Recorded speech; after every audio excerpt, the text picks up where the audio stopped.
Hello दोस्तों, स्वागत है आपका हमारे चैनल। आज हम लोग यहाँ पे कवर करेंगे 15 क्वेश्चन जो कि जीके से हैं, बहुत ही ज़्यादा इंपॉर्टेंट है भारत के बारे में। तो हम लोग पहला क्वेश्चन यहाँ पे ले लेते हैं जो हमारा बहुत ही ज़्यादा इंपॉर्टेंट क्वेश्चन है, जो हमारे कम्पिटेटिव एग्जाम में भी पूछे जा सकते हैं और वर्बली हमको याद होने बहुत ही ज़्यादा ज़रूरी है।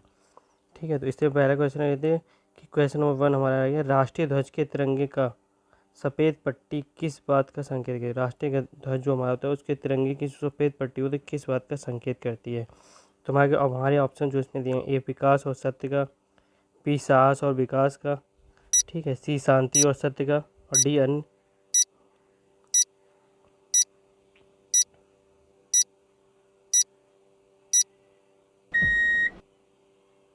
तो जो हमारा आंसर होगा इसमें वो हमारा होगा, देखो, राष्ट्रीय ध्वज की तिरंगे की सफ़ेद पट्टी हमारे शांति और सत्य का संकेत देती है। किसका देती है? शांति और सत्य का। हमें पता ही है कि तीन वहाँ पे तीन कलर्स होते हैं। इसके बाद हमारा सेकंड क्वेश्चन रहेगा कि राष्ट्रीय ध्वज तिरंगे का हरा रंग क्या दर्शाता है। तो आपका हमारे जो ऑप्शन है वो ए विकास और सत्य का, बी विकास और उर्वरता का, सी शांति और सत्य का, या डी अन्य। अब देखो क्या होता है कि हमारा शांति और सत्य तो हमें पता ही सफ़ेद वाली पट्टी दिखाती है। ठीक है, तो हमारा जो इसका जो आंसर होगा,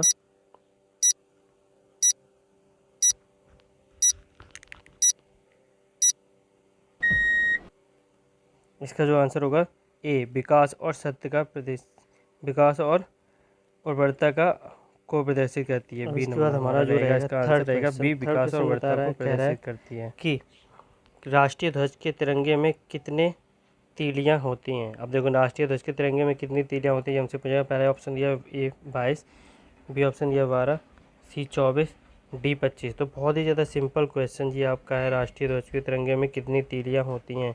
तो वो जो चक्र होता है उसमें कितनी तीलियां, उसके बारे में पूछा गया है।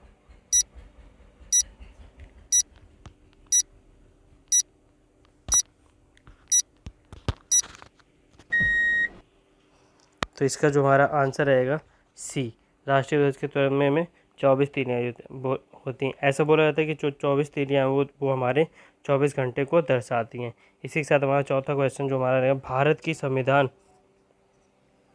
ने राष्ट्रीय ध्वज का प्रारूप कब अपनाया था। यानी राष्ट्रीय ध्वज था उसको कब अपनाया गया भारत के संविधान में, ये क्वेश्चन आपसे पूछा। तो आपके ऑप्शन है ए 22 जुलाई 1947 को, 28 जुलाई 1947, 17 जुलाई 1947, या 22 जुलाई 1948। कब ये अपनाया गया था?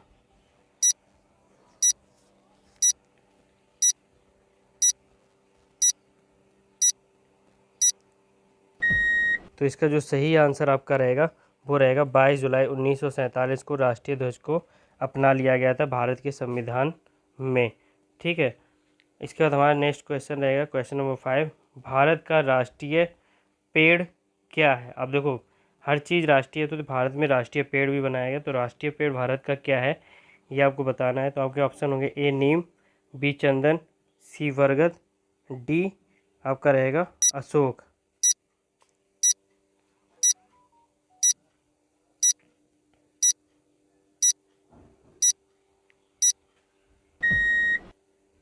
तो आपका सही आंसर रहेगा इसका डी बरगद। बरगद को पेड़ को हम लोग इंग्लिश में वनयान ट्री भी बोलते हैं।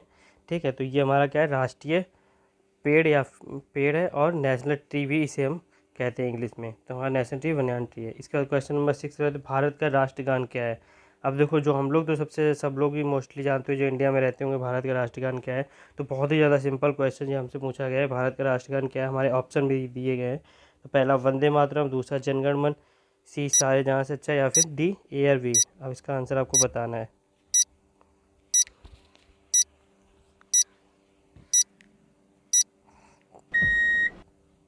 तो इसका आंसर होगा बी नंबर जनगण मन। ये आपका क्या है, भारत का राष्ट्रगान है। ठीक है, अब इसके साथ हम लोग लेते हैं नेक्स्ट क्वेश्चन। अब देखो, ये लिखा किसने था, ये आपका लिखा था मिस्टर रविंद्रनाथ टैगोर ने। ठीक है, जिनको गुरु भी बोला जाता था। इसके बाद हम क्वेश्चन नंबर 7 ले लेते हैं, भारत का राष्ट्रीय नदी है, भारत की राष्ट्रीय नदी, भारत की राष्ट्रीय नदी क्या है। तो भारत की राष्ट्रीय नदी कौन सी है, हमारे ऑप्शन दिए गए, ए कोसी, बी यमुना, सी ब्रह्मपुत्र, डी गंगा। तो जो हमारे ऑप्शन उनमें से हमें फाइंड करना है।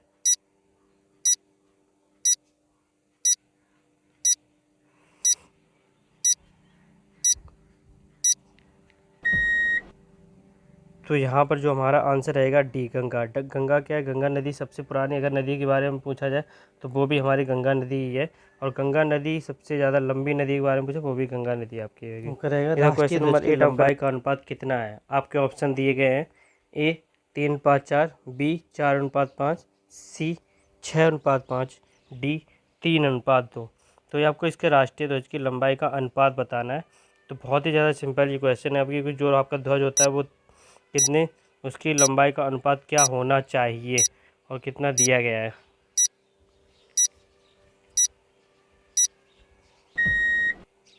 तो देखो ये जो अनुपात होता है वो आयत में होता है, यानी कि 3:2 इसका अनुपात है। एक रेक्टेंगल शेप होता है, 3:2 के अनुपात में ये राष्ट्रीय ध्वज हमेशा बनना ही चाहिए। इसके बाद क्वेश्चन नंबर हमारा जो आता है क्वेश्चन नंबर 9, भारत का राष्ट्रीय पक्षी है। अब देखो भारत का क्या राष्ट्रीय पक्षी कौन है ये आपको बताना है। ठीक है, तो आपके ऑप्शन ए दिए गए, ए तोता, बी मोर, सी हंस, डी बुलबुल। अब देखो राष्ट्रीय पक्षी क्या है ये आपको यहाँ पे बताना है। तो देखो भारत का राष्ट्रीय पक्षी क्या है ये आपको बताना है यहाँ पे। तो बहुत ही ज़्यादा सिंपल क्वेश्चन आपसे ये पूछा गया है। ठीक है, तो इसका जो आंसर होगा आपका वो होगा बी मोर। भारत का राष्ट्रीय पक्षी कौन है? मोर को बोला जाता है, यानी कि नेशनल वर्ड आपका क्या है? मोर है, पीकॉक है। ठीक है, इसके बाद नेक्स्ट क्वेश्चन हम लोग क्वेश्चन नंबर 10, भारत का राष्ट्रीय जलीय जीव क्या है? देखो भारत का राष्ट्रीय जलीय जीव, यानी इंग्लिश में बोला तो नेशनल, हमसे पूछा गया है कि नेशनल एक्वेटिक एनिमल बताना है हमको। क्या बताना है? Aquatic animal. हमारे ऑप्शन है ए मछली, बी कछुआ, सी डॉल्फिन, डी मगरमच्छ।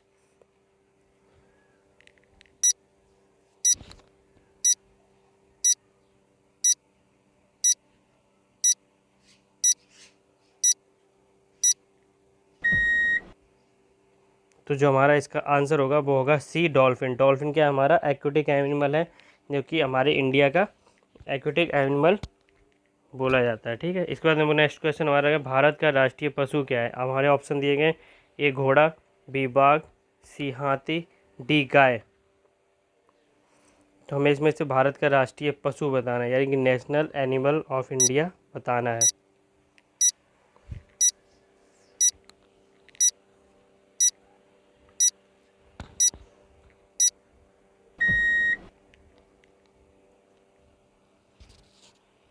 तुम्हारा जो इसका आंसर रहेगा बी बाघ। आंसर क्या रहेगा? बी बाघ। बाघ क्या हमारा राष्ट्रीय पशु, यानी कि नेशनल एनिमल ऑफ इंडिया है। इसके बाद हमारा जो नेक्स्ट क्वेश्चन है क्वेश्चन नंबर 12। क्वेश्चन नंबर 12 हमारा रहेगा भारत का राष्ट्रीय गीत है। अब बताओ भारत का राष्ट्रीय गीत क्या है ये हमको यहाँ पे ऑप्शन जो दिए गए हैं वो है ए वंदे मातरम, बी जनगण मन, सी हम होंगे कामयाब, या फिर डी ए और बी दोनों ही हैं। इसके बाद हमारा जो हमें बताया नेशनल सॉन्ग जो इंडिया का है वो क्या रहेगा।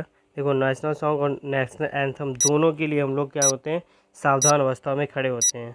ठीक है, तो नेशनल सॉन्ग हमारा टाइम जो लेता है वो अप्रॉक्स 1 मिनट ले लेता है, या 60 सेकेंड बोल सकते हैं।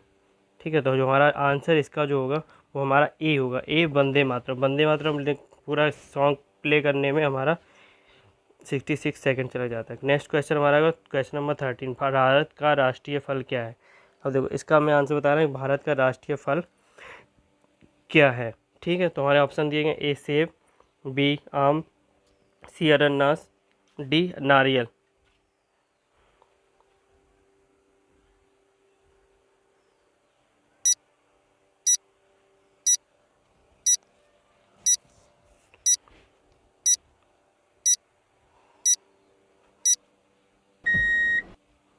तो जो इसका आंसर होगा बी आम होगा। क्या होगा? आम। आम क्या है? भारत का राष्ट्रीय फल है। इसके बाद हम नेक्स्ट क्वेश्चन है 14 नंबर क्वेश्चन लेते हैं, भारत का राष्ट्रीय खेल है। भारत का राष्ट्रीय खेल क्या है? भारत का राष्ट्रीय खेल बताना है हमको। तो हमारे ऑप्शंस दिए हैं, ए शतरंज, B kabaddi, C football, D hockey. अब देखो वैसे तो खेला सबसे ज़्यादा क्रिकेट जाता है, लेकिन क्रिकेट इसमें नहीं, क्योंकि वो भारत का राष्ट्रीय खेल है ही नहीं। तो हमें क्या है वो हमें बताना है यहाँ पे। तो हमारा इसका ऑप्शन होगा डी हॉकी। फील्ड हॉकी भी जिसे हम कहते हैं, यानी कि फील्ड हॉकी। हॉकी भी अलग तरीके की होती है, आइस हॉकी होती है, अलग अलग तरीके की होती है, लेकिन वहाँ फील्ड हॉकी होती है, यानी हॉकी हमारा जो है इसका आंसर बिल्कुल सही होगा।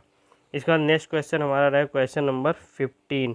क्वेश्चन नंबर 15 में हमसे पूछा जा रहा है कि भारत में सबसे अधिक कहाँ सौर ऊर्जा उत्पादन होता है। अब देखो, भारत में सबसे अधिक कहाँ सौर ऊर्जा उत्पादन होता है। सौर ऊर्जा प्लेटों से सबसे ज़्यादा उत्पादन कहाँ किया जाता है, तो इसका ऑप्शन हमसे पूछा जा रहा है। तो इसका आंसर हमारा होगा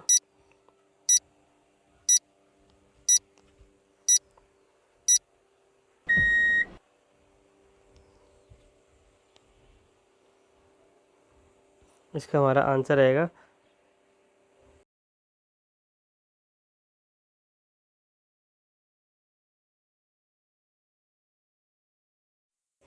जो हमारा नेक्स्ट क्वेश्चन है, भारत में पवन ऊर्जा का सबसे उत्पादक राज्य कौन सा है। अब देखो, ये आप क्वेश्चन आपके लिए होगा। अगर आप इसका आंसर देते हैं तो आपको यहाँ पे पेटीएम कैश भी मिल सकता है। मैं अनाउंस करूँगा उसका नाम और नेक्स्ट वीडियो में उसको पेटीएम कैश लाइव दूंगा। और चैनल को सब्सक्राइब कीजिए, दोस्तों के साथ शेयर कीजिए। मिलते हैं नेक्स्ट वीडियो पे और पेटीएम कैश लेने के तैयार रहिए और चैनल के हमारे साथ ऐसे जीके इन्फॉर्मेटिव वीडियो के लिए देखने के लिए ज्वाइन रहिए। Thanks for watching.